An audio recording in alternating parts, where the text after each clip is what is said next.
Hi. 'Come read with me' అనే ఈ సిరీస్‌లో మరి ఒక వీడియోకి మీకందరికీ స్వాగతం. ఈ వీడియో చూస్తున్న మీకందరికీ ప్రభువైన యేసుక్రీస్తు వందనాలు తెలియజేస్తున్నాను. ఈ ఈరోజు మనం ఈ వీడియోలో ఆహ్, 24 కీర్తన మన హీబ్రూలోని, తెలుగులోని ఆహ్, చదువుదాం. దాన్ని చదవడంతో పాటు అందులో ఉన్న కొన్ని ముఖ్యమైన విషయాలు కూడా మనం చూసుకుంటూ వద్దాం.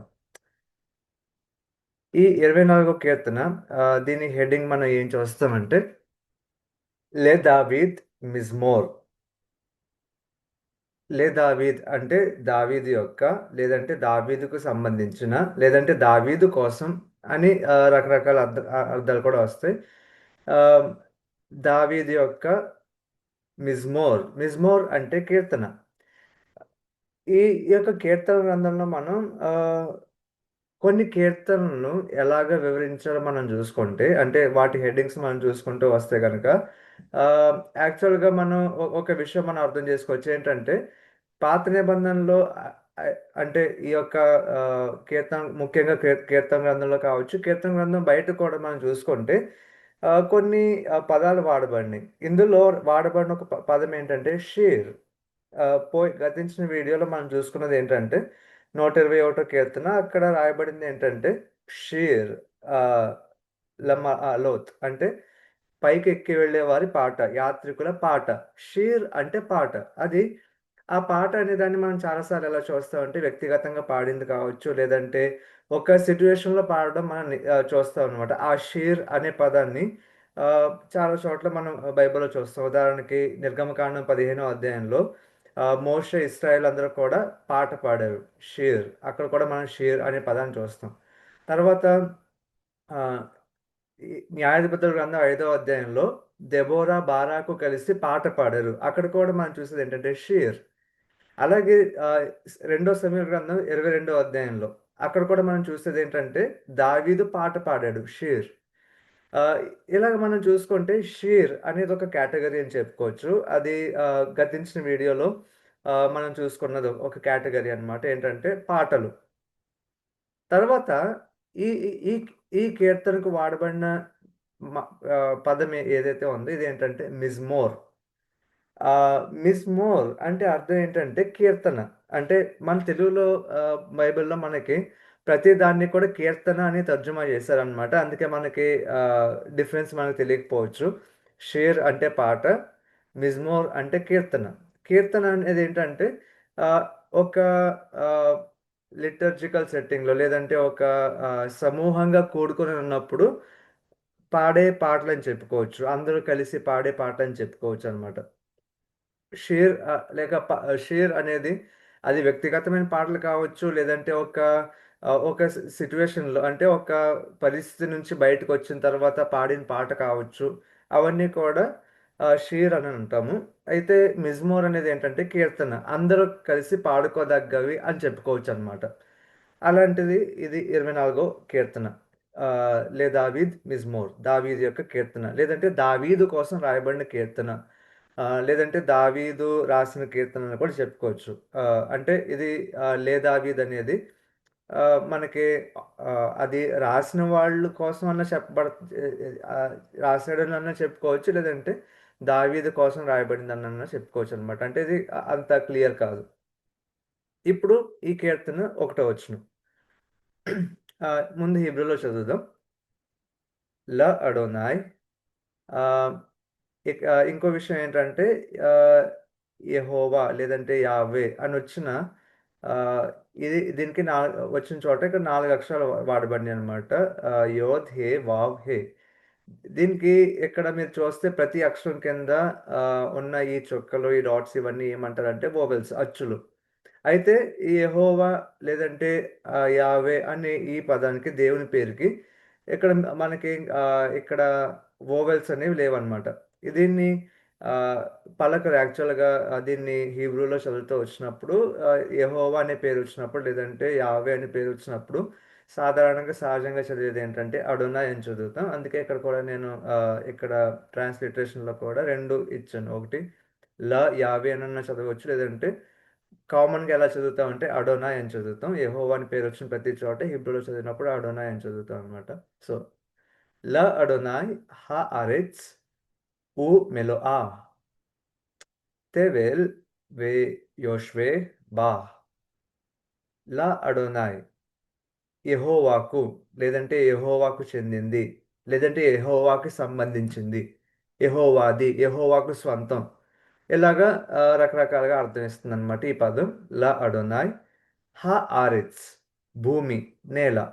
సో ఆరిత్స్ లేదంటే ఈ భూమి అని అంటే మనం మనం ఏమనుకుంటాం అంటే ఈ భూగోళం అని అనుకుంటాం కదా. యాక్చువల్గా ఆరిత్స్ అనే పదానికి కామన్ మీనింగ్ ఏంటంటే నేల. ఆహ్, సాధారణంగా నేల ఆహ్, అని చెప్పుకోవచ్చనమాట. ఒక దేశాన్ని కూడా ఆరిత్స్ అని అంటారు. ఎవరికన్నా ఎవరికన్నా సంబంధించిన ఒక భూమిని కూడా ఆరెత్స్ అని అంటారనమాట. సో, ఆరెత్స్ అంటే ఇక్కడ ఒక భూగోళం అన్నట్టుగా కాకుండా భూమి, నేల, అంటే ఆరిన నేల అని చెప్పుకోవచ్చు కామన్‌గా. అది ఒక దేశానికి సంబంధించిందా? లేదంటే మొత్తం నేలంతా అంటే ఈ భూమి మీద ఉన్న నేలంతటిని చెప్పబడుతుందనంటే ఇక్కడ మనం చూసుకుంటే ఈ కీర్తనలో మొత్తం ఈ భూమంతా కూడా అంటే ఈ నేలంతా కూడా అని చెప్పొచ్చు. ఆహ్, ఈ నేల యె యెహోవాది. యెహోవాది నేల. అలాగే మెలోఆ అంటే దాంట్లో ఉన్న పరిపూర్ణత, దాంట్లో ఉన్న సంపూర్ణత. అంటే దాంట్లో ఏదైతే ఉందో అదంతా కూడా కంప్లీట్‌నెస్. అందులో ఉన్న ప్రతీదీ యెహోవాకు చెందింది. లేదంటే యెహోవాది. తర్వాత రెండో లైన్‌లో వాడబడిందేంటంటే తేవేల్. ఇది ఆహ్, తెవేల్ అనేదేంటంటే హీబ్రూలో ఆరెట్స్ అనే దానికి ఒక ప్యారలల్ అనమాట. దానికి పర్యాయ పదం అని చెప్పొచ్చు. ఇది ఎక్కడ వాడబడుతుందంటే పద్యాల్లో మాత్రమే వాడబడుతుంది ఈ పదం. దీన్ని లోకం అని అనొచ్చు, ప్రపంచం అనొచ్చు, ధరణి అని చెప్పొచ్చు. ఆహ్, ఇప్పుడు మన తెలుగులో కూడా మనం మామూలుగా భూమి, నేల అనేవి కామన్‌గా వాడే పదాలనమాట. ధరణి అని గాని, లేదంటే అవిని అని గాని, అవని అని గాని ఈ పదాల్ని మనం సాధారణంగా వాడం. ఎక్కువగా పద్యాల్లో చూస్తాం ఈ పదాలని. అలాగే ఈ తేబేల్ అనే పదం కూడా హీబ్రూలో అలాంటిదనమాట. భూమి అనే దానికి ఒక పర్యాయ పదం. దీన్ని పద్యాల్లో మాత్రమే వాడతారు ఎక్కువగా. ఆహ్, మామూలుగా స్టోరీస్‌లో ఈ పదం మనకు కనబడదు. సో, తేబేల్ అంటే ఏంటి? కనిపించే లోకం. లేదంటే కనిపించే ప్రపంచం. లేదంటే మనుషులు నివసించే స్థలం అని కూడా చెప్పొచ్చు. మనుషులు, జంతువులు, చెట్లు అన్నీ ఉన్న స్థలం అని కూడా చెప్పొచ్చు. అంటే నివసింపదగ్గ స్థలం. ఆహ్, భూమి అంటే ఏదైనా అవ్వచ్చు. అది ఎడారి కావచ్చు, అది ఒక అరణ్యం కావచ్చు, ఏదైనా కావచ్చు. కానీ తేబేలు అనేది ఎక్కువగా సాధారణంగా దేన్ని సూచిస్తుందంటే మనుషులుండే స్థలం, లేకపోతే నివసింపదగ్గ స్థలం. జంతువులైనా కావచ్చు, మనుషులైనా కావచ్చు, నివసింపదగ్గ స్థలం అని చెప్పొచ్చనమాట. యోష్వే దీనికి ప్యారలల్‌గా అంటే తేబేలు అంటే ప్రపంచం కదా! దాని నెక్స్ట్ పదం కూడా అదే అన్నమాట. యోష్వే అందులో నివసించేవాళ్ళు. ఈ ప్రపంచం అలాగే అందులో నివసించేవాళ్ళు బా అందులో అంటే ఇక్కడ ఇది ప్రిపోజిషన్ అన్నమాట. అందులో ఉన్నవాళ్ళు. సో, ఇప్పుడు దీనంతటిని మనం ఎలాగ అర్థం చేసుకోవచ్చు? భూమి అలాగే దాని సంపూర్ణత అంతా కూడా దాంట్లో ఉన్న ప్రతీదీ కూడా యెహోవాకు చెందింది. ప్రపంచం అలాగే అందులోని నివాసులు కూడా. తర్వాత నెక్స్ట్ రెండో వచనం మనం చూద్దాం. కి హు అల్ యమీన్ యెసాదా వెఅల్ నెహారోత్ ఎకొనెనెహా. కి హు ఎందుకంటే అంటే ఆయన. ఎందుకంటే ఆయన అల్ యమీన్ సముద్రం మీద, లేదంటే అనాది సాగరం మీద. ఇక్కడ సముద్రం అంటే మామూలుగా సాధారణమైన సముద్రం కాదు. అదేంటో చెప్తాను తర్వాత. ఆహ్, సముద్రం మీద లేదంటే అనాది సాగరం అని నేనిక్కడ ఆహ్, తర్జుమా చేశాను. లేదంటే మనకి తెలుగు బైబిల్‌లో అగాధ జలాలని కూడా కనబడుతుందక్కడ. సో, సముద్రం ఆహ్, అల్ యమీన్ సముద్రం మీద దానికి పునాది వేశాడు. దేనికి? వెనకాల వచనంలో చూసుకున్నాం కదా! భూమి. భూమి లేదంటే ప్రపంచం. దానికి ఆయన సముద్రం మీద పునాది వేశాడు. తర్వాత వెఅల్ నెహారోత్. ఇక్కడ నెహారోత్ అంటే నదులు, నహర్ అంటే నది, ఆ, నదుల మీద లేదంటే ప్రవాహ జలాల మీద. అలాగే ఇక్కడ నహర్ అంటే సాధారణమైన నదులు కాదు, అది కూడా ఏంటో చెప్తాను. ఆ, సముద్రం మీద పునాది వేశాడు, నదుల మీద దాన్ని స్థాపించాడు. దేన్ని స్థాపించాడు? మళ్ళీ అదే, ప్రపంచాన్ని, భూమిని. ఆ, ఎవరు స్థాపించారు? సబ్జెక్ట్ ఎవరంటే యెహోవా. అంటే ఒకటో వచనంలో ఫస్ట్ పదం ఏదైతే ఉందో అది రెండో వచనంలో కూడా కంటిన్యూ అవుతుంది. ఇక్కడ హూ, ఆయన అంటే ఎవరంటే యెహోవా. ఆ, సో దీన్ని అంతటిని కలిపి మనం చదివితే కనుక, ఎందుకంటే ఆయన సముద్రం మీద దానికి పునాది వేశాడు, అలాగే నదులపైన దాన్ని స్థాపించాడు. ఈ ఎందుకంటే అనేది వెనక్కి చూసుకుంటే కనుక, ఈ భూమి అంతా కూడా యెహోవాకు సొంతం. లేదంటే భూమి, దాంట్లో ఉన్న వాళ్ళందరూ కూడా, దాంట్లో సమస్తం కూడా యెహోవాది. ఎందుకంటే ఆయన దీన్ని స్థాపించాడు. ఆ, దీన్ని సముద్రం మీద పునాది వేశాడు, నదులపైన దాన్ని స్థాపించాడు. ఇప్పుడు మనం ఈ రెండు పదాలు మనం చూద్దాం. యామ్, అలాగే నహర్.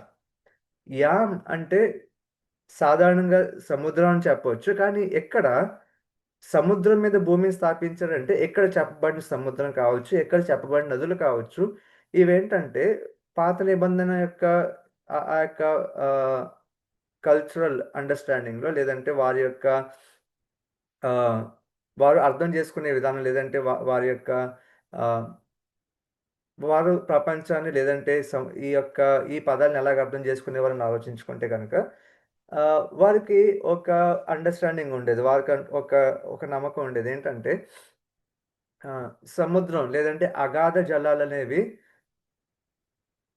జలాలనేవి, లేదంటే ఈ అగాధ నదులనేవి, ఇవేంటంటే డిసార్డర్కి సూచన అన్నమాట. ఒక క్రమం లేకపోవడానికి, లేదంటే అసలు నివసించడానికి అవకాశం లేని వాటికి సూచన. ఇవేంటంటే ఆది కాలం నుంచి ఉన్నవన్నమాట. ఇవి మొదటి నుంచి ఉన్నవి. వీటిని ఆయన అణిచివేసి, ఈ అగాధ జలాలను ఆయన అణిచివేసి, లేదంటే నదులను ఆయన అణిచివేసి వాటి మీద భూమిని స్థాపించాడు ఆయన. ఈ- దీన్ని మనం అర్థం చేసుకోవాలంటే నేను మీకు ఒక పిక్చర్ చూపిస్తాను. ఏంటంటే ఏన్షియంట్ కాస్మాలజీ. అప్పటి కాలంలో, పాత నిబంధన కాలంలో కావచ్చు, చుట్టూ ఉన్న ప్రజలు కావచ్చు, ఈ ప్రపంచాన్ని ఎలాగ అర్థం చేసుకునేవారని ఆలోచించుకుంటే, ఇది భూమి. ఆ, భూమి తర్వాత ఈ యొక్క భూమికి పునాదులు అనమాట. పాత నిబంధనలో చాలా చోట్ల, కొత్త నిబంధనలో కూడా కొన్ని చోట్ల చూస్తే ఏంటంటే భూమికి పునాదులు. ఇవి భూమికి పునాదులు. ఇక్కడ ఉన్నది ఏంటంటే పాతాళం. భూమి కింద ఉన్నది పాతాళం. అలాగే భూమి కింద, అలాగే భూమి చుట్టూ కూడా అగాధ జలాలు అనేవి ఉన్నవన్నమాట. అంటే ఈ అగాధ జలాలను ఆయన అణిచివేసి దాని మీద భూమిని స్థాపించాడు. తర్వాత పైన ఆకాశం అంటే ఇది ఒక వాల్ట్. వాల్ట్ అంటే ఒక గవిని లేదంటే ఒక గేట్ అని కూడా, గేట్ లాగా కూడా చెప్పుకోవచ్చు. ఎగ్జాక్ట్గా తెలుగులో ఎలా చెప్పాలంటే ఆ, అంటే ఒక అడ్డుగోడ లాంటిది అనమాట. దేనికి అడ్డుగోడ? దాని దానిపైన కూడా నీళ్లు ఉన్నాయి. దాని మీద, పైనున్న ఆకాశం పైన ఉన్న నీళ్ల మీద దేవుని నివాసం అనేది ఉందన్నమాట. అంటే దేవుడు వాటన్నిటి మీద సింహాసనాసీనుడిగా ఉన్నాడు. 29వ కీర్తనలో మనం ఈ మాట చూస్తాం. ఏంటంటే యెహోవా ప్రవాహ జలాల మీద ఆసీనుడై ఉన్నాడు. ఆ ప్రవాహ జలాలు ఏంటంటే ఇక్కడ ఈ ఆ, ఏ ఏ జలాలన్నా చూసుకోవచ్చు. అక్కడ అగాధ జలాల మీద కూడా ఆయన ఆసీనుడిగా ఉన్నాడు. ఆకాశంలో ఉన్న పైన ఉన్న జలాల మీద కూడా ఆయన ఆసీనుడిగా ఉన్నాడు. ఆదికాండం 1వ అధ్యాయం చూసుకుంటే మనకి ఇదంతా బాగా క్లియర్గా అర్థం అవుతుంది. ఏంటంటే ఆదికాండం 1వ అధ్యాయం 2వ వచనంలో మనం చూసేది ఏంటంటే, దేవుడు ఆకాశాన్ని, భూమిని సృష్టించడానికి ప్రారంభించినప్పుడు అక్కడ ఏం చూస్తాం మనం? 1వ అధ్యాయం 2వ వచనంలో అక్కడ అగాధ జలాలు ఉండడం చూస్తాం. అగాధ జలాలు.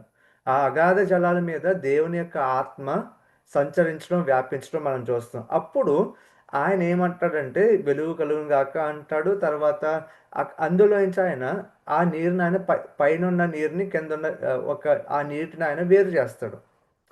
జలాలు పైకి కిందకి ఆయన వేరు చేసి ఒక విశాలాన్ని సృష్టిస్తాడు. ఆ విశాలానికి ఆకాశం అని పేరు పెడతాడు అనమాట. అది ఆదికాండం 1వ అధ్యాయంలో మనం చూస్తాం. తర్వాత ఆ అగాధ జలాలన్నింటినీ కూడా ఆయన ఆ దాంట్లో నుంచి ఆరిన నీళ్ళని ఆయన సృష్టిస్తాడు. ఆరిన్నేల పైకొచ్చి ఆరిన్నేలని సృష్టించి సముద్రాన్ని నీటిని ఆయన సృష్టిస్తాడనమాట అక్కడ. ఈ అగాధ జలాలు అనేవి ఏవైతే ఉన్నాయో ఇది పాత నిబంధన కాలంలో చూసుకున్నా లేదంటే చుట్టూ ఉన్న అప్పుడు అప్పుడు అక్కడ చుట్టూ ఉన్న ప్రజలు కావచ్చు, అంటే కనానీయులు కావచ్చు, ఈజిప్షియన్స్ కావచ్చు, మెసపోటమియన్స్ అంటే బబులోను, అషూరు ఆ ప్రాంతాల్లో సిరియన్లు కావచ్చు, వీళ్ళందరూ కూడా వాళ్ళు ఎలాగ అర్థం చేసుకునేవారంటే ఇస్రాయేల్ కూడా ఈ యొక్క అగాధ జలాలనేవి ఆహ్, అగాధ జలాలనే వా అగాధ జలాలనే వాటిని దేవుడు ఓడించి, వాటిని జయించి, దాంట్లో నుంచి ఆయన ఏం చేశాడంటే భూమిని సృష్టించాడని ఒక ఒక నమ్మకం ఉండేది. ఈ నమ్మకానికి మనం ఇంకో బెస్ట్ ఎగ్జాంపుల్ ఏం చూసుకోవచ్చంటే 74 కీర్తన. 74 కీర్తన 11 వచనం నుంచి మనం చూసుకుంటూ వస్తే గనక, దేవుడు సముద్రాన్ని తన శక్తితో పాయలుగా చేశాడు.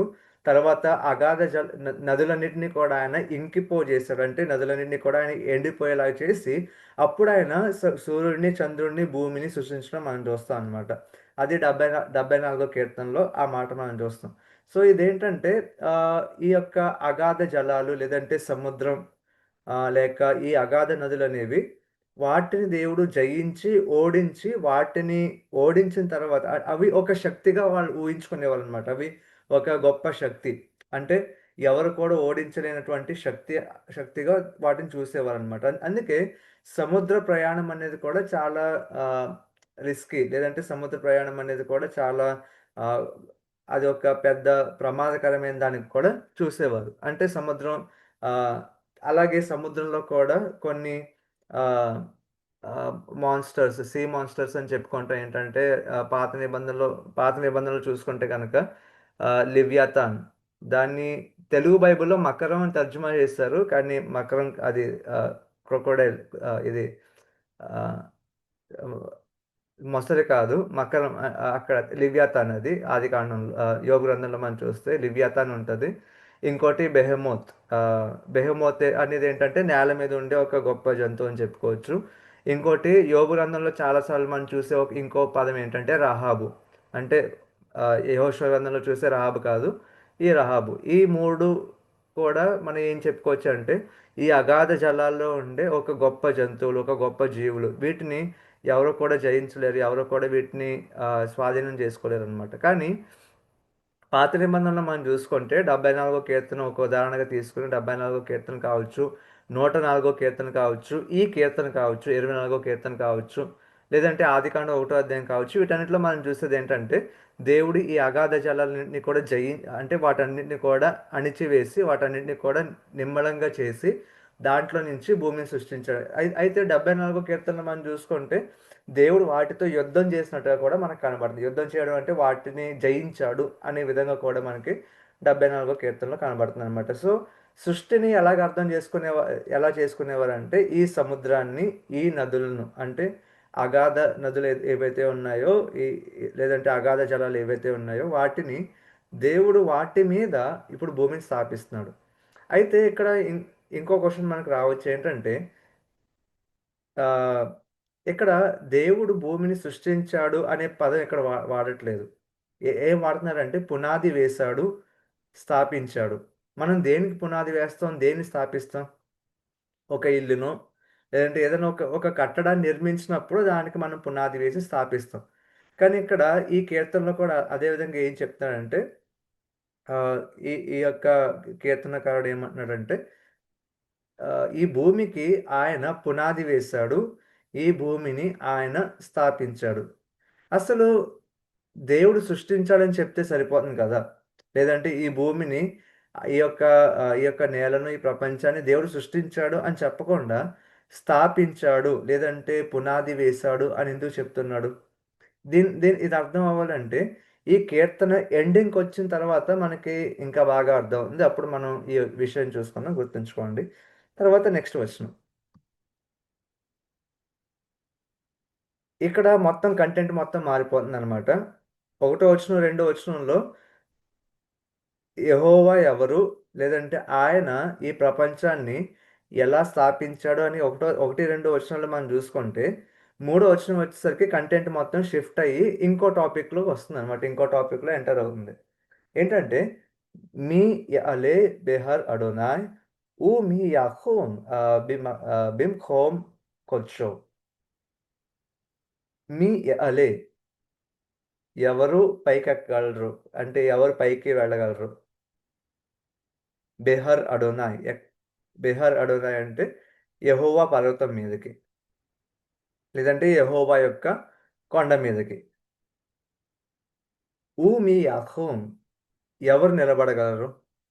ఎవరు అక్కడ నించోగలరు? ఎక్కడ? బింఖోం, మాఖోం. మాఖోం అంటే స్థలం లేదంటే ప్రదేశం. అదొక స్పెసిఫిక్ ప్లేస్ అన్నమాట. మాఖోం అంటే ఆహ్, కొల్చో, కొల్చో, ఖదోష్, ఖదాష్ లేదంటే ఖొదేష్, కొల్చో. ఈ యొక్క పదానికి అర్థం ఏంటంటే పరిశుద్ధమైంది లేదంటే పరిశుద్ధమైందని సాధారణంగా తర్జుమా చేయడం మనం చూస్తాం. కానీ పరిశుద్ధత అనగానే మన మైండ్‌లోకి వచ్చేది ఏంటంటే ఒక చాలా పవిత్రమైంది. అక్కడ ఏమాత్రం కూడా అశుద్ధమైనది ఏది లేదు అని ఈ తెలుగులోనే ఈ పదాన్ని మనం చూసి పరిశుద్ధమైంది అని మనం చూడగానే మనం ఏమనుకుంటాం అంటే పవిత్రమైనది అనుకుంటాం. తప్పు లేదు. కానీ ఆహ్ ఖొదేష్ లేదంటే ఖదాష్ అనే ఈ పదం యాక్చువల్‌గా జస్ట్ ఒక ఆహ్, పవిత్రతను సూచించే పదం మాత్రమే కాదనమాట. ఇది యాక్చువల్‌గా ఏంటంటే యెహోవాకు అంకితమైంది. అంటే యెహోవా కోసం డెడికేట్ చేసిన ఒక ప్రదేశం అని చెప్పొచ్చిక్కడ. బిమ్‌ఖోం కొద్షో అంటే. కొదేష్ అంటే అంకితం చేయడం అనమాట. ఒక దాని కోసం డెడికేట్ చేయడం. అంటే దానికోసం తప్ప ఇంక దేనికి దాన్ని వాడము అని చెప్తామనమాట. సో, ఒక ఉదాహరణకు మనం చూసుకుంటే మన ఇంట్లో కొన్ని వస్తువులుంటాయి. ప్రతి వస్తువునన్నిటికి మనం వాడం కదా! ఇప్పుడు మనం గ్లాస్ తోటి కూడా నీళ్లు తీసుకుంటాం. మగ్గుతో కూడా నీళ్లు తీసుకుంటాం. కానీ గ్లాస్‌తో తీసుకున్న నీళ్ళని మనం తాగుతాం. మగ్గుతో తీసుకున్న నీళ్ళని మనం తాగం కదా! దాన్ని తాగడానికి వాడం కదా మగ్గుని. ఎ అంటే రెండిటి పర్పస్ వేరు. అంటే గ్లాస్‌ని మనం ఒక పర్పస్ కోసమే వాడతాము. మగ్గుని మనం వేరొక పర్పస్ కోసం వాడతాం. ఇదేంటంటే ఆ వస్తువుని మనం వేరే పర్పస్ కోసం వాడం కదా! అలాగే ఇక్కడ కూడా ఏంటంటే ఖదాష్ అనేది అర్థం ఏంటంటే అంకితం చేయడం అనమాట. దానికి తప్ప దేనికి కూడా దాన్ని వాడరనమాట. ఆ ఖదాష్ లేదంటే అంకితం చేయడం అంటే ఆ యొక్క అర్థం ఇస్తుంది. సో, పాత నిబంధనలో మనం ఎక్కువగా ఎక్కడ పరిశుద్ధత అనే మాటను చూసినా కూడా దాని అర్థం కేవలం ఆహ్, ఆయన దేవుడు పరిశుద్ధుడని చెప్పినప్పుడు, లేదంటే దేవుడు ఆహ్, మీరు పరిశుద్ధంగా ఉండండని దేవుడు చెప్పినప్పుడు, అది కేవలం పవిత్రంగా ఉండండని చెప్పడం మాత్రమే కాదు. దేవుడు తనను తాను ఎలా చూపించుకున్నాడంటే ప్రత్యేకించబడిన వాడుగా. అంటే దేంట్లో కూడా నేను కలవను. నేను ప్రత్యేకించబడిన వాడినన్నట్టుగా దేవుడు తనను తాను చూపించుకుంటున్నాడు. అలాగే తన ప్రజలను కూడా దేవుడు ఏమని పిలుస్తున్నాడంటే, మీరు నా కోసం అంకితం చేయబడిన వారుగా అంటే నా కోసం జీవించే వాళ్ళలాగా మీరు ఉండండని దేవుడు పిలుస్తున్నాడనమాట. కానీ పవిత్రత అనే ప అనే మాటకి వేరే పదం ఉంది. ఇదే కీర్తనలో మనం నెక్స్ట్ వర్షన్‌లో చూస్తామనమాట. పవిత్రత లేదంటే ఆహ్ ఏ యొక్క పాపం లేకుండా ఉండడం అనే దానికి వేరొక మాట ఉంది. కానీ ఇక్కడ కొదేష్ ఆహ్, ప పరిశుద్ధత లేదంటే ఖదాష్ అనే ఈ పదం ఏంటంటే అంకితం చేయబడ్డం అన్నమాట. సో, ఇక్కడ ఏంటి ఈ యొక్క వచనం అంతటిని మనం చూసుకుంటే ప్రశ్నిస్తున్నాడు కీర్తనకారుడు ఏమని ప్రశ్నిస్తున్నాడు? యెహోవా పర్వతం మీదకి ఎవరెక్కగలరు? అలాగే ఆయన అంకితం చేసిన ప్రదేశంలో, ఆయన కోసం అంకితమైన ప్రదేశంలో అంటే దీని అర్థం ఏంటంటే మహ్వం కొల్చో అంటే ఆయన కోసం అంకితం చేసిన ప్రదేశం అంటే ఆయన్ని ఆరాధించే స్థలం అని చెప్తామనమాట. ఆయనను ఆరాధించే స్థలం. లేదంటే ఆయన మందిరం ఉన్న స్థలం. సో, ఆయనకు అంకితమైన ప్రదేశంలో ఎవరు నిలబడగలరు? సో, ఇక్కడ ఇంకో విషయం కూడా చూసుకోవచ్చేంటంటే పర్వతం అలాగే ప్రదేశం ఈ 2 కూడా ప్యారలల్ అనమాట. ఎందుకంటే యొక్క యెరూషలేము ఒక కొండ. ఆ దేవాలయం అనేది ఆ కొండ మీద నిర్మించబడింది. సో, అది యెహోవా కొండ. యెరూషలేం అనేది యెహోవా కొండ. ఎన్ ఆహ్, యెహోవాకు అంకితం చేయబడిన ప్రదేశం అంటే ఆ యొక్క కొండ మీద ఉన్న మందిరం. కానీ వెనక్కి వెళ్లి చూసుకుంటే మనం అది ఆహ్, ఈ యొక్క యెరూషలేం మందిరం ఒకటైతే, వెనక్కి వెళ్లి చూసుకుంటే నిర్గమకాండంలో కూడా మనకేం కనబడుతుందంటే, సీనాయి పర్వతం మీదకి దేవుడు దిగి రావడం. తర్వాత ఆయన దిగి వచ్చిన తర్వాత మోషే మాత్రమే పైకి ఎక్కి వెళ్ళడానికి దేవుడు అనుమతిస్తున్నాడు. తర్వాత 24వ అధ్యాయంలో చూసుకుంటే దేవుడు ఇస్రాయేల్‌లో కొంతమంది పెద్దలను పైకి తీసుకురమ్మని చెప్పి, అంటే కొండ బాగా పైకి కాదు. కానీ దగ్గరికి, ఆ కొండ మీదకి కొంచెం దగ్గర వరకు కూడా తీసుకురమ్మని చెప్పి వారితో నేను నిబంధన చేస్తానని అక్కడ మోషేతో దేవుడు చెప్పినప్పుడు వారందరూ కలిసి, ఇస్రాయేల్ పెద్దలు అలాగే మోషే అందరూ కలిసి కొండ మీదకి ఎక్కి అక్కడ వారందరూ కలిసి భోజనం చేస్తారు. భోజనం చేసినప్పుడు వారు దేవుణ్ణి చూస్తారనమాట అక్కడ. అంటే మోషే ఎలాగైతే దేవుని చూస్తాడో, దేవుని యొక్క స్వరూపాన్ని చూస్తాడో, అలాగే ఇక్కడ పెద్దలందరూ కూడా దేవుణ్ణి చూస్తారు. చూసిన తర్వాత వారు దిగి వచ్చేస్తారు. తర్వాత 24వ అధ్యాయం ముగింపులో మళ్ళా మోషే కొండ మీదకి ఎక్కి వెళ్తాడు అనమాట. సో ఆ లాంగ్వేజ్ని ఇక్కడ యూజ్ చేయడం మనం చూస్తాం. ఆ ఆ విధంగా అక్కడ ఇంకో విషయం కూడా ఏంటంటే, ఆహ్, ఆ యొక్క దేవుడు యెహోవా యొక్క అగ్ని ఆ పర్వతం మీద దిగి వచ్చిన తర్వాత అదొక పరిశుద్ధమైన స్థలంగా మారిందనమాట. యెహోవాకు అంకితమైన స్థలంగా మారింది. దాని దగ్గరికి ఎవరు రాకూడదు, ఎవరు ఎక్కి వెళ్ళకూడదనమాట. సో అలాంటి లాంగ్వేజ్‌ని ఇక్కడ కూడా వాడడం మనం చూస్తే ఏంటంటే, యెహోవా పర్వతం మీదకి ఎవరు ఎక్కగలరు? ఆయన పరిశుద్ధమైన స్థలంలో, లేదంటే ఆయనకు అంకితం చేయబడిన ఈ స్థలంలో, ఆయన్ని ఆరాధించే స్థలంలో ఎవరు నిలబడగలరు? ఇప్పుడు ఈ ప్రశ్నకు సమాధానం మనం నెక్స్ట్ క్వశ్చన్‌లో మనం చూస్తామనమాట. ఇదేంటంటే ఆహ్, నిక్కి కపాయిమ్ ఊబర్ లెవావ్ అషేర్ లో నాసా లషావే నఫ్షి. సో, నెక్కి ఇక్కడ మనం ఈ యొక్క పదానికి అర్థం ఏంటంటే కల్మషం లేనిది, నిర్దోషమైంది, లేదంటే ఏ నేరం చేయలేని, ఏ నేరం కూడా చేయలేని అరచేతులు. కప్పాయం అంటే అరచేతులు. యాద్ అంటే చెయ్యి. ఆహ్, కప్పాయిం అంటే అరచేతనమాట. అంటే అరచేతులు నిర్దోషంగా ఉండడం అంటే అర్థం ఏంటంటే, ఆహ్, ఒక విధంగా చెప్పుకోవాలంటే చేతులకి రక్తం అంటుకోలేదని చెప్పుకోవచ్చనమాట. ఎందుకంటే చేతులకు రక్తం అంటుకుంటే అవి మలినమైన చేతులన్నట్టుగా పాత నిబంధనలో చాలా చోట్ల మనం చూస్తాం. సో, నిర్దోషమైన చేతులు అరచేతులు, లేదంటే నేరం లేని అరచేతులని చెప్పుకోవచ్చు. సో, ఎవరి మీద కూడా, అంటే ఈ చెయ్యి ఎవరి మీదకి నేను ఎత్తలేదు. ఈ చేత్తో నేను, అంటే నా చేత్తో నేను ఎవరిని కూడా పాడు చేయలేదు అని చెప్పుకోవడం అనమాట.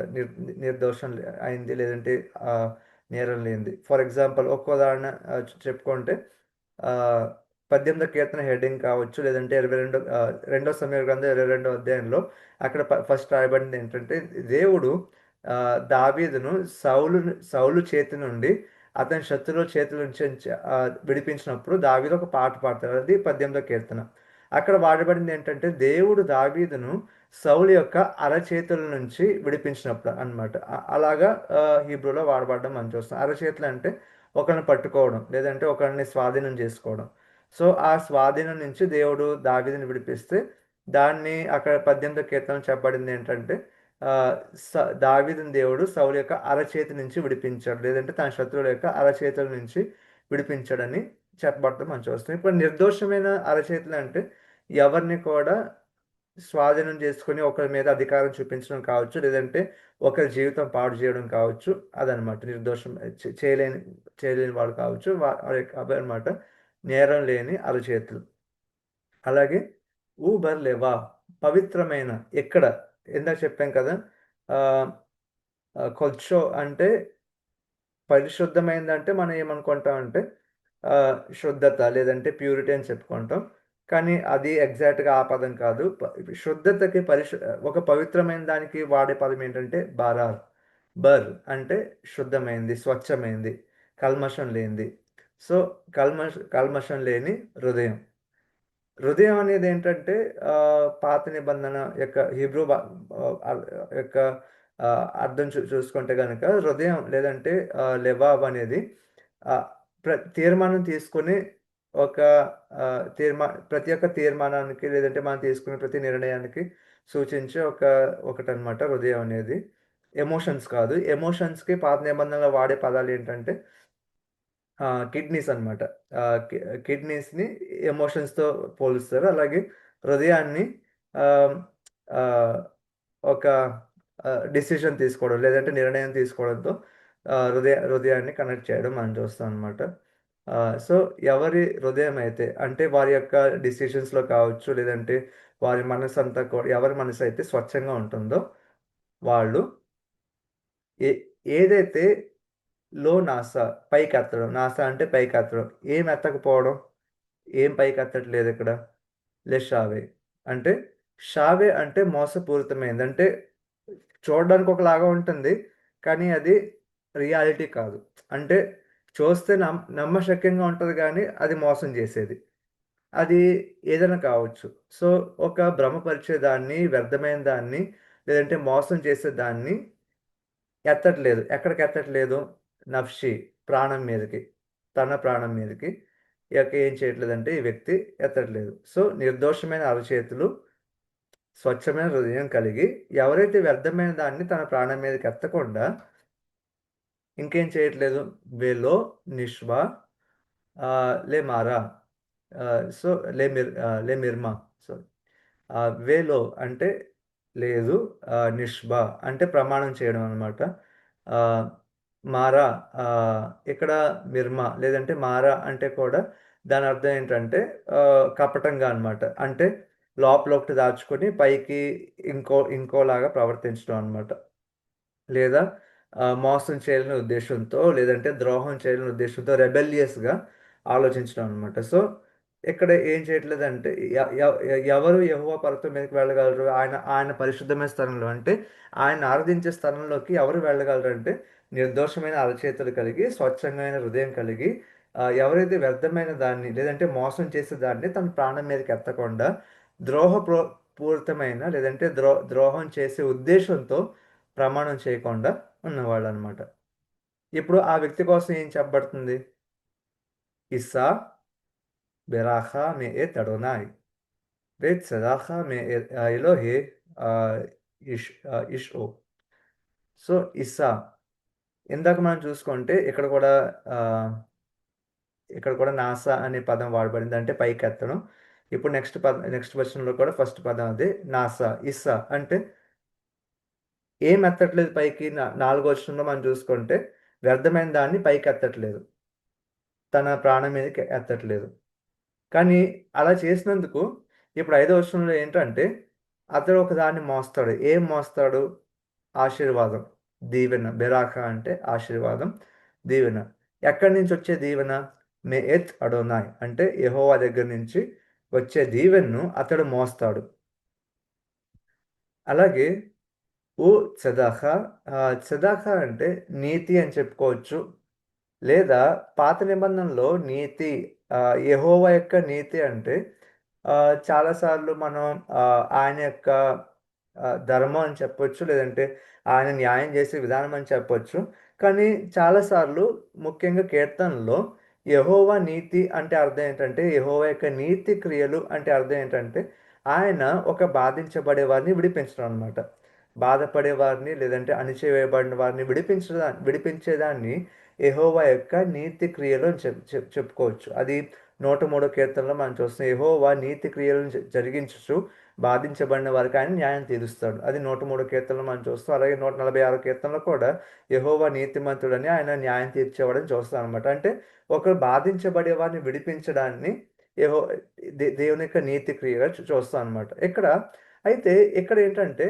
ఆ, ఇక్కడ ఈ కీర్తనలో మాత్రం నీతి అని మాత్రమే కాకుండా సెదాక అంటే ఒక వ్యక్తిని నిరపరాధిగా నిరూపించడం అని కూడా అర్థం అవుతుందన్నమాట ఈ కీర్తనలో ఎందుకంటే ఈ వ్యక్తి ఏం చేయట్లేదంటే వ్యర్థమైన దాన్ని చేయట్లేదు తన మనసులో కానీ తన చేతుల మీద కానీ తన యొక్క క్రియల్లో కానీ వ్యర్థమైనది కానీ ఏదంటే ఒకళ్ళు మోసం చేసి ద్రోహం చేసి చేయట్లేదు కాబట్టి ఈ వ్యక్తిని దేవుడు ఏం చేస్తున్నాడంటే నిరపరాధి అని నిరూపిస్తున్నాడు అంటే అతడు యెహోవా దగ్గర నుంచి ఆశీర్వాదాన్ని పొందుకుంటున్నాడు అంతేకాకుండా ఆయన చేత దేవుని నుండి నిరపరాధి అని నిరూపించబడుతున్నాడు అంతేకాకుండా ఆయ- ఆ, ఆ, ఆ, ఈ యెహోవా ఎవరు లేదంటే ఈ దేవుడు ఎవరు ఓ అంటే అతన్ని రక్షించేవాడు లేదంటే అతన్ని విడిపించేవాడు సో ఈ యొక్క వచనం మనం పూర్తిగా చూసుకుంటే యెహోవా దగ్గర నుంచి వచ్చే ఆశీర్వాదాన్ని అతడు మోస్తాడు అలాగే అతన్ని విడిపించేవాడైన దేవుని నుండి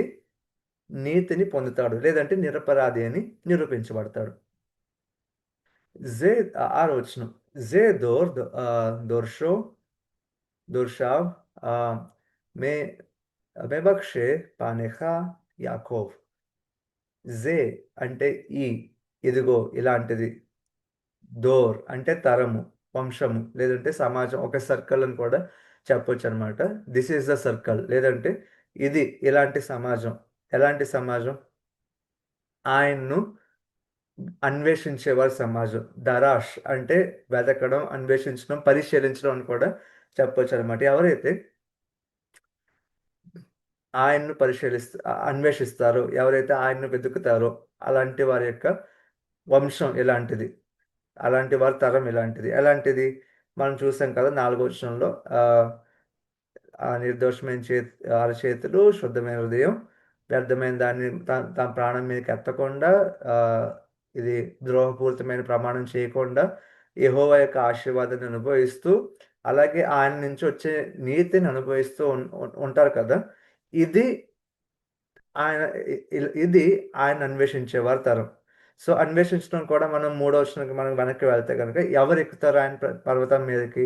ఎవరు ఆయన యొక్క ఆవరణంలోకి, లేదంటే ఆయన్ను ఆరాధించే స్థలమైన, ఆయనకు అంకితం చేయబడిన స్థలంలోకి ఎవరు వెళ్తారు అనే ప్రశ్నకి ఇక్కడ సమాధానం ఉందనమాట. ఇదిగో ఈ తరం. ఎవరు? ఆయన అన్వేషించేవారి తరం. బెభక్షే కోరుకునేవారు, లేదంటే వెదికేవారు.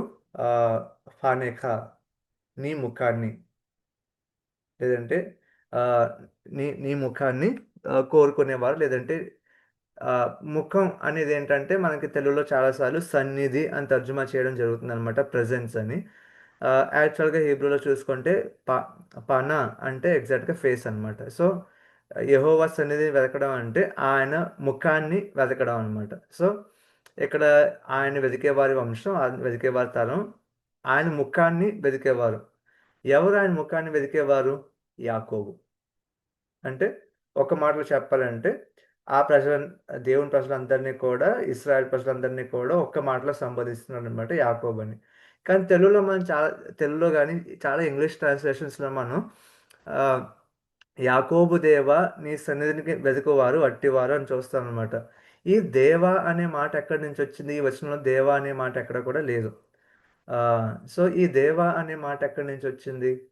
దీన్ని ఆహ్ ఏంటంటే ఇది గ్రీక్‌లో ఉంటుందనమాట. అంటే పాత హీబ్రూ బైబిల్‌ని గ్రీక్‌లోకి తర్జుమా చేసిందని సెప్టుజింట్ అంటాం. అందులో ఇది ఇది అంత క్లియర్‌గా లేదనుకోని వాళ్ళు గ్రీక్‌లోకి తర్జుమా చేసినప్పుడు యాకోబు దేవా నీ ముఖాన్ని, లేదంటే నీ సన్నిధిని వెదికేవారని చెప్పి తర్జుమా చేయడం జరిగింది. సో, దాన్ని చాలా వరకు చాలా ఆహ్, తెలుగు ట్రాన్స్‌లేషన్‌లో కావచ్చు, ఇంగ్లీష్ ట్రాన్స్‌లేషన్‌లో కావచ్చు, యాకోబు దేవా నీ సన్నిధిని వెదికేవారు, నీ ముఖాన్ని వెదికేవారు అని ఉంటది. కానీ హీబ్రూలో మనం చూసుకున్నా, ఒకవేళ అది మనకంత క్లియర్‌గా లేకపోవచ్చు. కానీ ఇలా కూడా అర్థం చేసుకోవచ్చు. ఏంటంటే, నీ ముఖాన్ని వెదికేవారు. ఆయన ముఖాన్ని వెదికేవారు ఎవరు? యాకోబు. తర్వాత ఏడో వచనం. ఇక్కడనమాట మళ్ళా షిఫ్ట్ అవుతుందిక్కడ. మీరు ఒకవేళ ఈ కీర్తన చూసుకుంటే గనక, ఏడో వచనం, ఎనిమిదో వచనం, అలాగే తొమ్మిదో వచనం, పదో వచనం రిపిటీషన్. అంటే ఆల్‌మోస్ట్ యాస్ ఇట్ ఈస్‌గా ఏడో వచనం, ఎనిమిదో వచనంలో ఏముందో, తొమ్మిదో వచనం, పదో వచనంలో కూడా అదే ఉంటుంది. ఇప్పుడు ఏముందో చూసుకుందాం. ఇదేంటంటే సెउ షెఆరీం రోషెఖెం హిన్నాసెउ పిత్హె ఓలాం. సెउ అంటే పైకెత్తండి. మళ్ళీ ఇది అదే పదం నాసా.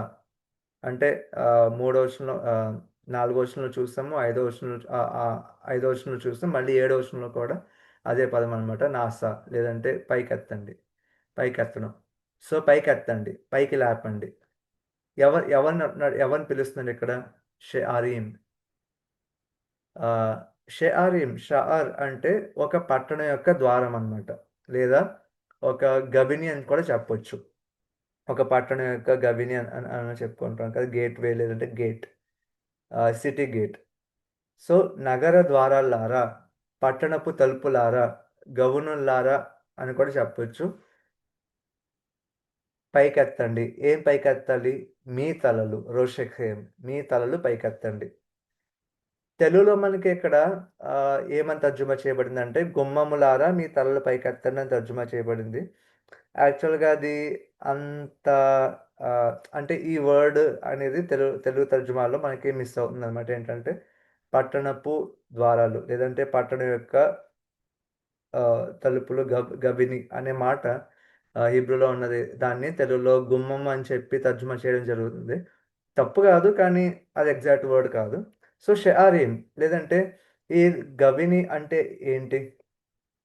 ఒక పాత కాలం అప్పటి కాలంలో పురాతన కాలంలో ఉన్న పట్టణాల్లో మనం చూసుకుంటే ప్రతి పట్టణం చుట్టూ ప్రాకారం, ఆ ప్రాకారానికి ఇదేంటి ద్వారాలు కూడా ఉండడం మనం చూస్తాం.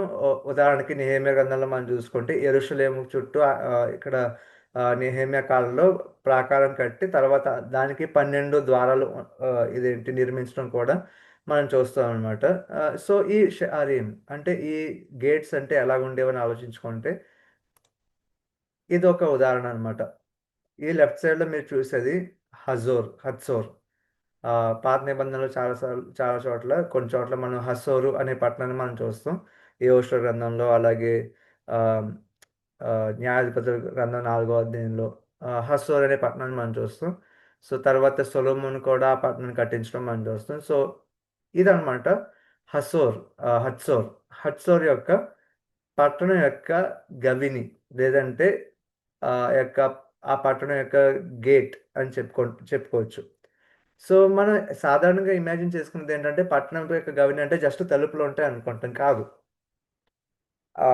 గవిని అంటే లేదంటే ఒక పట్టణం యొక్క ఆహ్, ద్వారం అంటే అప్పటి కాలంలో చాలా ఫంక్షన్స్ ఉండేవి దాంట్లో.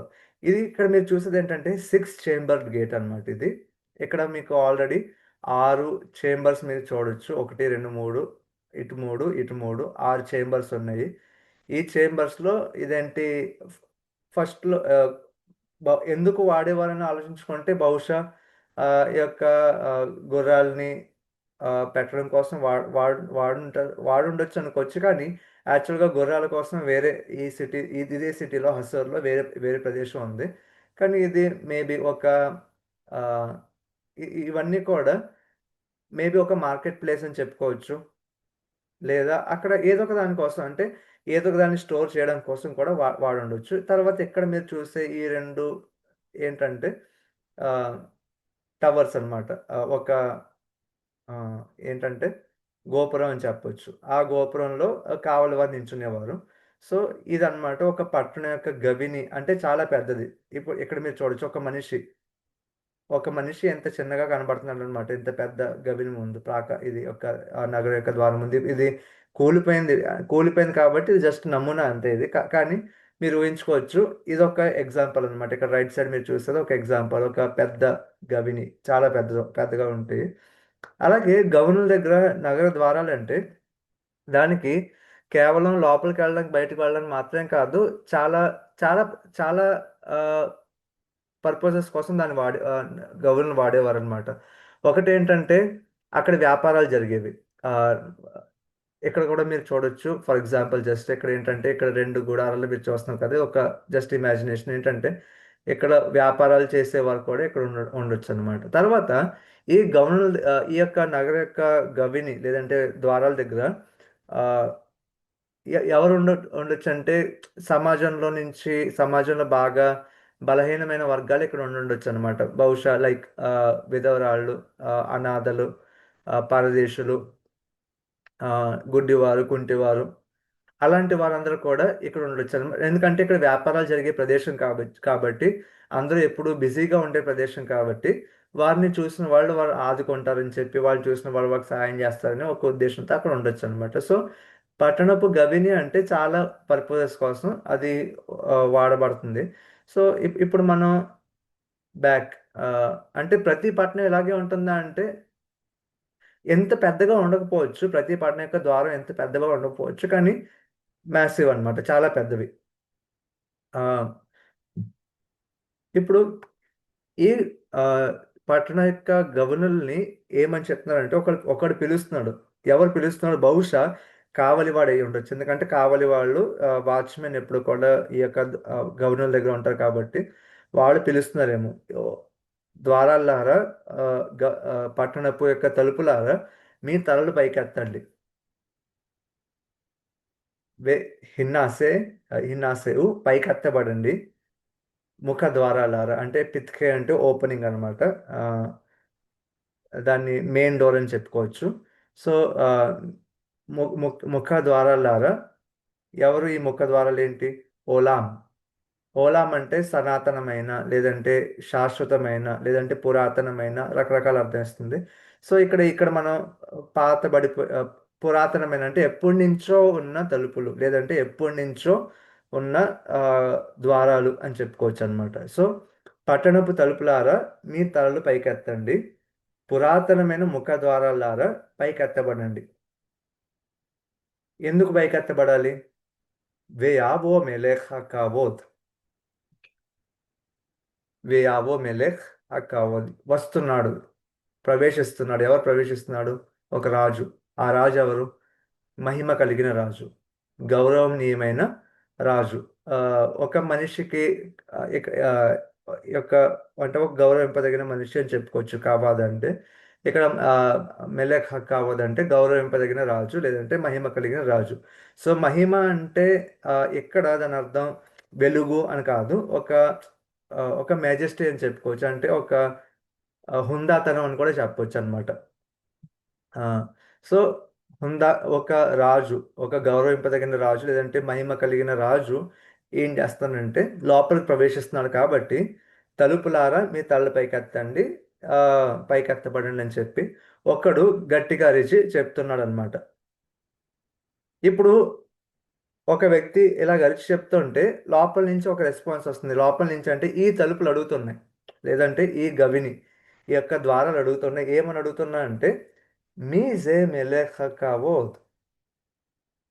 ఎవరు అంటే హూ ఇస్ దిస్? ఎవరు ఈ మహిమ కలిగిన రాజు? దానికి మళ్ళీ సమాధానం వస్తుంది ఏంటంటే అడోనాయ్ ఇజ్ అడోనాయ్ ఇజూస్ వెగిబోర్. అడోనా యెహోవా, ఇజ్జూస్ అంటే ఆజాజ్ అంటే బలమైనది, శక్తి కలిగింది అని అర్థం. ఇజ్జూస్ అంటే బలమైన వాడు, శక్తి కలిగిన వాడు. సో శక్తి కలిగిన వాడైన యెహోవా వే గిబ్బోర్. గిబ్బోర్ అంటే మైటీ, లేదంటే ఆ, శూరుడు. ఆ, ఒక యుద్ధం చేయడానికి శక్తి కలిగిన వాడని చెప్పొచ్చు అనమాట. యుద్ధం చేసే వాడిని శూరుడు అని అంటాం కదా, అలాగా. సో యెహోవా బలమైన వాడు, శూరుడు. ఆయనే ఆ తర్వాత అడోనాయ్ గిబ్బోర్ మిల్ఖామా. ఈ గిబ్బోర్ అనే పదాన్ని ఇంకో కొంచెం విశదపరిచి నెక్స్ట్ లైన్ చెప్పడం జరుగుతుంది. ఏంటంటే అడోనాయ్ గిబ్బోర్ మిల్ఖామా, యెహోవా శూరుడు అంటే యుద్ధంలో శూరుడు, మిల్ఖామా అంటే యుద్ధం. సో యుద్ధంలో శూరుడైన యెహోవా, బలమైన వాడైన యెహోవా ఈ యొక్క మహిమ కలిగిన రాజు. అంటే ఎవరు ఈ మహిమ కలిగిన రాజు అని తలుపులు అడుగుతూ ఉంటే మళ్ళీ కావలివాడు, మేబీ కావలివాడు అయి ఉండొచ్చు, లేదంటే ఎవరైనా కావచ్చు, లేదంటే రాజు యొక్క ఆ, రాజు ముందు వెళ్తున్న యొక్క ఆ, సైన్యం కావచ్చు. మొత్తానికి ఏమంటున్నారంటే తలుపులారా తెరుచుకోండి, తలుపులారా పైకి ఎత్తబడండి. ఆ, సో లిఫ్ట్ అప్, పైకి ఎత్తబడండి, ఈ మహిమగల రాజు వస్తున్నాడు అంటే తలుపులు అడుగుతూ ఉంటే ఆ మహిమగల రాజు ఎవరిని అడుగుతూ ఉంటే బలశూరుడైన, యుద్ధశూరుడైన యెహోవా అని సమాధానం వస్తుంది. ఇప్పుడు మళ్ళీ 9వ వచనం ఆల్మోస్ట్ సేమ్ అన్నమాట, రిపిటేషన్. ఇందులో మనకి పెద్ద తేడా ఏం లేదు. సెఊ షెఆరిం రోషెఖేం ఊ సెఊ పిత్హే ఓలాం. అంటే మళ్ళీ అంటే ఇప్పుడు ఆ, ఏదైనా ఒకదాన్ని ప్రకటించినప్పుడు ఆ, మళ్ళీ మళ్ళీ ప్రకటిస్తాం కదా. అంటే ఆ, ఇదిగో రాజు వస్తున్నాడా హో అని చెప్పొచ్చు అనమాట. దాన్ని రెండు మూడు సార్లు ప్రకటించడం అనమాట. సో మళ్ళీ ప్రకటిస్తున్నాడు ఏంటంటే పైకెత్తండి, మీ తలలు పైకెత్తండి, ముఖద్వారాలారా పైకి లేవండి, పైకెత్తండి. ఇక్కడ ఉన్న డిఫరెన్స్ ఏదైనా ఉందంటే రెండో లైన్లో ఉన్న పదం లాస్ట్ టైం మనం చూసుకున్నప్పుడు ఏంటంటే హిన్ ఇస్సాయు, సారీ ఆ, హిన్ హిన్నాసేవు. తర్వాత ఇక్కడ ఊసేవు అంటే జస్ట్ ఒక చిన్న తేడా, పదం ఒకటే కానీ దాని వాడిన విధానం వేరనమాట. ఆ, తర్వాత రెండో లైన్ సేమ్. వే ఆవో మేలే హక్ ఆబోద్, మహిమ కలిగిన రాజు ప్రవేశిస్తున్నాడు. ఇప్పుడు మళ్ళీ అదే ప్రశ్న, కానీ ఇందులో కొంచెం చిన్న తేడా. అదే ఇందాక మనం చూసుకున్నాం కదా, లాస్ట్ దాంట్లో మీజే అని ఉంది, ఇక్కడ కొంచెం చిన్న తేడా. మీ హూజే మెలెక్ హక్కాబోత్, మహిమ కలిగిన రాజు ఎవరీయన. హూ అంటే ఆయన లేదంటే ఈయన అన్నమాట. ఎవరు ఈయన? అడోనాయ్ సెబాఓత్. ఇక్కడ మనకి తేడా చూస్తాం, డిఫరెన్స్ మనం చూస్తాం ఏంటంటే, ఎనిమిదో వచనంలో మనం అడోనాయ్ గిబ్బోర్, ఇజూస్ వె గిబ్బోర్ అని చూస్తాం, అంటే బలమైన వాడు, శూరుడు అని చూస్తాం. కానీ ఇక్కడ వాడిన పదం ఏంటంటే సెబాఓత్, సేనాధిపతి.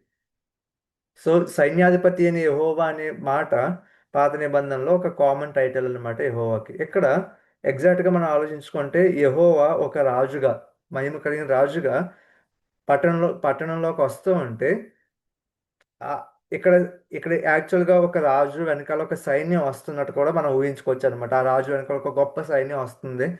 ఆ ఆ ఆ సైన్య అంతటికి కూడా అధిపతి ఈ యెహోవా. హూ మెలెక్ హక్కాబోత్, ఆయనే ఈ మహిమ కలిగిన రాజు. సో ఇదన్నమాట ఈ కీర్తన. ఆ, మూడు భాగాలు. ఫస్ట్ భాగం ఏంటంటే, ఆ, దేవుడు యెహోవా ఈ భూమిని స్థాపించాడు.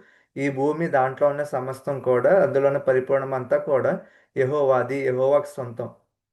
ఎందుకంటే ఆయన స్థాపించాడు, సముద్రం మీద దాని పునాది వేశాడు, ఆ, నదుల మీద దాన్ని స్థాపించాడు. తర్వాత రెండో భాగం ఏంటంటే, ఆ, ఇక్కడ రెండో భాగం ఏంటంటే, ఆ యెహోవాకు అంకితమైన స్థలంలోకి, అంటే ఆ యెహోవా యొక్క పర్వతం మీదకి ఎవరు ఎక్కగలరు? సో దానికి ఇచ్చే ఒక ఆన్సర్ అనమాట. ఇక్కడ ఒక క్వశ్చన్ ఉంది, దానికి మిగతాదంతా కూడా ఆన్సర్. నిర్దోషమైన చేతులు, అరచేతులు, స్వచ్ఛమైన హృదయం, వ్యర్థమైన దాన్ని తన ప్రాణం మీదకి ఎత్తకుండా, ద్రోహపూరితమైన ప్రమాణం చేయకుండా, యెహోవా దగ్గర నుంచి వచ్చే ఆశీర్వాదాన్ని మోస్తూ, ఆ ఆ ఇదేంటి, ఆయన దగ్గర నుంచి నీతిని పొందుకుంటారు. అలాగే ఇది ఆయన అన్వేషించే తరం. ఇలాంటిది ఆయన అన్వేషించే తరం. ఆయన ముఖాన్ని వెతికేవారు. ఎవరు ఆయన ముఖాన్ని వెతికేవారు? యాకోబు, లేదా యాకోబు దేవా నీ ముఖాన్ని వెతికేవారని కూడా చెప్పుకోవచ్చు. తర్వాత మూడో భాగంలో మనం రెండు భాగాలు చూస్తాం. అంటే రెండు సార్లు రిపిటేషన్ అవడం చూస్తాం. ఏంటంటే, పట్టణపు తలుపులారా, ఆ, తలపైకి ఎత్తండి. మళ్ళీ సేమ్ అదనమాట, మహిమగల రాజు వస్తున్నాడు, ఆయన బలశూరుడని యెహోవా, యుద్ధశూరుడని యెహోవా. సో ఈ యుద్ధశూరుడు అనే మాటకు ఇంకొక ఒక్క విషయం నేను చెప్తాను ఏంటంటే, ఆ, గిబ్బోర్ మిల్ఖామా, లేదంటే యుద్ధశూరుడు. ఈ మాట మనం ఫస్ట్ టైం మనం ఎక్కడ చూస్తామంటే, నిర్గమకాండం 15వ అధ్యాయంలో మనం చూస్తాం. నిర్గమకాండం 15వ అధ్యాయం ఏంటంటే, హీబ్రూలో ఉన్న పాత పాట. అంటే ఆ, అత్యంత ప్రాచీనమైన పాటలే కొన్ని ఉన్నాయి హీబ్రూ బైబిల్లో, అంటే పాత నిబంధనలో. మనకి తెలుసు కదా, కొన్ని పాత పాటలు ఏంటంటే, ఆ, నిర్గమకాండం 15వ అధ్యాయము, న్యాయాధిపతుల గ్రంథం 5వ అధ్యాయము, అలాగే ఆ, హబక్కూకు 3వ అధ్యాయం కూడా ఇంచుమించు కొంచెం పాత పాట, కానీ మరీ అంత పాతది కాదు. సో ఆ, ఈ యొక్క పాత పాటలు అంటే, పాత పాటను ఎందుకంటానంటే, మిగతా కీర్తనలతో పోల్చుకుంటే ఈ ఈ ఆ పాటల్లో భాష, లాంగ్వేజ్ అనేది చాలా కొంచెం డిఫరెంట్గా ఉంటుందన్నమాట. సో నిర్గమకాండం 15వ అధ్యాయం 3వ వచనం, అందులో ఆ పాటలో మనం ఏం చూస్తామంటే, యెహోవాని ఎలా వివరించడం చూస్తామంటే, ఈష్ మిల్ఖామా. ఈష్ అంటే మనిషి, ఆ, మిల్ఖామా అంటే యుద్ధం. సో ఈష్ మిల్ఖామా అంటే యెహోవా అనేది ఆయనకి పేరు. యుద్ధశూరుడైన యెహోవా, యెహోవా అని ఆయనకి పేరు. అది నిర్గమకాండం 15:3లో చూస్తాం అనమాట. సో యెహోవాని ఎలా వివరించడం చూస్తామంటే, ఒక యుద్ధశూరుడు అంటే యుద్ధంలో ఆ, ఒక ఆ, అందరినీ జయిస్ అందరితో పోరాడుతూ, ఆ, ఒక గొప్ప శక్తి సామర్థ్యం కలిగిన ఒక వ్యక్తి అనమాట. ఆ విధంగా యెహోవాను వివరించడం జరుగుతుంది నిర్గమకాండం 15వ అధ్యాయంలో, ఆ పాటలో. సో అదే మాట ఆ, ఇక్కడ కూడా వాడబడుతుంది. తర్వాత ఆ, యెషయా గ్రంథం 9వ అధ్యాయం 6వ వచనంలో కూడా, ఏలైనగా మనకు శిశువు పుట్టెను, అతని మీద రాజ్యభారం ఉన్నది మనకు తెలుసు కదా. అక్కడ కూడా చెప్పబడింది ఏంటంటే, ఆయన ఆశ్చర్యకరమైన ఆలోచనకర్త, బలవంతుడైన దేవుడు అని ఏదైతే మనం తర్జుమా చేసుకుంటామో, అంటే చాలాసార్లు బలవంతుడైన దేవుడు అని అంటాం కదా, అక్కడ కూడా వాడబడిన మాట ఏంటంటే గిబ్బోర్, అంటే శూరుడు. శూరుడు అని దాని అర్థం అనమాట. లేదంటే ఆ, పోరాటంలో యోధుడు అని చెప్పొచ్చు అనమాట. సో ఇది యెహోవా కోసం వాడబడిన చాలా టైటిల్స్లో యుద్ధశూరుడు, ఈష్ మిల్ఖామా లేదంటే గిబ్బోర్, గిబ్బోర్ మిల్ఖామా, సెవాఓత్ అంటే సేనాధిపతి అయిన యెహోవా, ఇవన్నీ కూడా యెహోవా కోసం వాడబడిన కామన్ కొన్ని టైటిల్స్ అని చెప్పుకోవచ్చు. సో ఓవరాల్గా ఈ కీర్తన ఏంటి? ఇందాకనే ఫస్ట్లో మనం చూసుకున్నప్పుడు ఈ యొక్క భూమికి ఆయన సముద్రం మీద పునాది వేశాడు, నదులపై స్థాపించాడని చెప్పడం. తర్వాత లాస్ట్లో ఇదిగో యుద్ధాన్ని జయించి ఆయన వస్తున్నాడు, యుద్ధాన్ని జయించి ఒక గొప్ప యుద్ధం చేసి దాన్ని జయించి ఆయన పట్టణంలోకి ప్రవేశిస్తున్నాడు అన్నట్టుగా లాస్ట్లో మనం చూస్తాము. సో ఇదంతా దీని అంతటి మనం ఓవరాల్గా చూసుకుంటే అప్పటి కాలంలో ఏంటంటే ఒక రాజు లేదంటే ఒక యుద్ధానికి వెళ్ళిన ఒక రాజు యుద్ధం జయించి ఒక పట్టణాన్ని లేదంటే ఒక ఒక రాజ్యాన్ని స్వాధీనం చేసుకున్న తర్వాత ఆ రాజు ఏం చేస్తాడంటే తిరిగి వచ్చి తన పట్టణాన్ని నిర్మిస్తాడు, తన పట్టణాన్ని స్థాపిస్తాడు అనమాట. ఇది మనకి పాత నిబంధనలో మనం చాలా మంది రాజులు మనం ఏం చూస్తామంటే వారు వెళ్ళి ఈ పట్టణాన్ని కట్టారు, ఆ పట్టణాన్ని కట్టారు. ఉదాహరణకి మనం ఇది ఆ, ఓటో రాజు గ్రంథం ఆఖరి అధ్యాయంలో మనం చూసుకుంటే అహాబు సిరియన్తో యుద్ధం చేసేది కూడా రామోత్ గిలాదు పట్టణం కట్టే విషయంలో అనమాట. సో ఒక పట్టణం కట్టడం లేదంటే ఒక పట్టణాన్ని నిర్మించడం అనేది యుద్ధంలో జయించిన తర్వాత చేసే పని అనమాట. సో ఇప్పుడు ఈ కీర్తన అంతా చదివి మళ్ళీ ఫస్ట్కి వస్తే కనుక ఏం అర్థం ఉందంటే యెహోవా యుద్ధాన్ని జయించి వచ్చి ఆయన ఏం చేస్తున్నాడంటే ఈ భూమిని స్థాపిస్తున్నాడు. అంటే ఈ భూమిని ఈ ప్రపంచాన్ని ఎలా చూపించడం జరిగిందంటే ఈ కీర్తనలో యెహోవా యొక్క పట్టణం అంటే ఈ భూమి అంతా కూడా లేదంటే ఈ ప్రపంచం అంతా కూడా దేవుని యొక్క పట్టణం, దేవుని యొక్క ఆ, అంతఃపురం అని కూడా చెప్పొచ్చు అనమాట. ఎందుకంటే రాజులు యుద్ధం చేసి తిరిగి వచ్చిన తర్వాత వారు అంతఃపురం కూడా కట్టుకుంటారు. సో ఈ ప్రపంచం అనేది ఏంటంటే యెహోవా యొక్క అంతఃపురం లేదంటే ఆయన యొక్క ఇల్లు, ఆయన నివాసం లేదా ఆయన పట్టణం. ఆయన ఈ పట్టణాన్ని సముద్రం మీద పునాది వేశాడు, నదులపైన దాన్ని స్థాపించాడు. ఇప్పుడు ఈ పట్టణంలోకి లేదంటే ఇప్పుడు అంత పెద్ద పట్టణంలో కూడా మళ్ళీ దాన్ని నేరో చేసి మళ్ళీ ఏం చెప్పబడుతుందంటే అందులో యెహోవాకు అంకితం చేసిన స్థలం లేదంటే ఆయన ఆరాధించే స్థలం. సో ఈ భూమి అంతా ఆయనదే, ఈ ప్రపంచం అంతా ఆయనది, ఇదంతా ఆయన అంతఃపురం, ఆయన యొక్క ఆయన స్థాపించింది అయితే అందులో మళ్ళీ ఇదేంటి ఆయన కోసం అంకితం చేయబడిన ప్రదేశంలో ఎవరు వెళ్తారు, అందులోకి ఎవరు ఎక్కగలరు, అదనమాట సెంటర్ ఆఫ్ దిస్ సామ్. ఈ యొక్క కీర్తన యొక్క మధ్య భాగం అదనమాట. యెహోవా ముందు ఎవరు నిలబడగలరు. సో ఇంకో మాటలు చెప్పాలంటే ఈ యెహోవా కేవలం మొత్తం ప్రపంచం అంతటికి దేవుడు మాత్రమే కాదు, ఒక గొప్ప యుద్ధశూరుడు అలాంటి దేవుడు మాత్రమే కాదు, ఒక వ్యక్తిగతంగా మన నుంచి కూడా ఆయన మనల్ని కూడా ఒక వ్యక్తిని కూడా ఇండివిజువల్ని కూడా ఆశీర్వదించేవాడు. అదే ఇక్కడ మనం చూస్తే ఏంటంటే ఎవరైతే ఆయన ఆయన ముందు స్వచ్ఛంగా నిలబడతారో, ఆయన ముందు ఎవరైతే నిరపరాధులుగా నిలబడతారో వారిని ఆయన ఆశీర్వదిస్తాడు, వారి వారి మీద ఆయన ఆశీర్వాదాన్ని ఉంచుతాడు. అంటే మోయడం అనే పదాన్ని ఇక్కడ వాడడం మనం చూస్తాం అనమాట. సో ఇక్కడ రెడ్ రెడ్ కలర్లో హైలైట్ చేసినవి ఏంటంటే ఈ కీర్తన అంతట్లో కూడా నాసా అని అంటే పైకి ఎత్తడం అనే మాట ఎన్నిసార్లు వాడబడిందో దాన్ని చెప్పడం కోసం ఇక్కడ హైలైట్ చేసింది అనమాట. సో ఇదనమాట ఓవరాల్ కీర్తన. ఆ, కొంచెం పెద్దది, కొంచెం ఆ, ఎక్కువ విషయాలు ఉన్నాయి. సో ఇంతవరకు చూసిన వాళ్ళకి థ్యాంక్ యూ. మళ్ళీ ఇంకొక కీర్తనతో ఇంకొక పద్యంతో మనం మళ్ళీ కలుద్దాం. Thank you.